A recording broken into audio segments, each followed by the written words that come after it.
నీకుంది నీకుంది ఉండి మనం తీసుకొని వస్తా ఉండు మనం తీసుకొని వస్తా అన్నా కిట్టు వాళ్ళ బాబాయ్ నన్ను కొట్టాడన్నా. ఎందుకు కొట్టారా?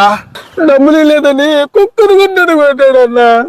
డబ్బులు ఇవ్వలేదని చిన్న పిల్లని కొడతాడా? పారా పోదాం.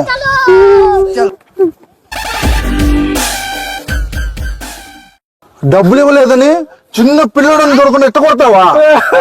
ఊరుకో ఊరుకో ఎడవకో దున్నపోతున్నావు. నీ అప్పు నేను తీరుస్తా. వాడు ఎంత కట్టాలో నీకు తెలుసా? నీ గురించి నాకు చెప్పి నా గురించి నువ్వు తెలుసుకునే అవసరం లేదు. ఈ అప్పు నేను కడతానని చెప్పా. కాకపోతే ఒక షరత్తు, అప్పు ఇచ్చేటప్పుడు నువ్వు ఈ నెట్ట కొట్టావు ఓడుకో నిన్ను అట్లాగే కొడతాడు. అన్నా వద్దనా? నీకేం తెలీదు, పోయి కొట్టిపోరా. దేవుడా దేవుడా దేవుడా దేవుడా దేవుడా దేవుడా జై మాషిమతి. డబ్బులు ఎంత? 5,000 కాదు, 5 లక్షలు.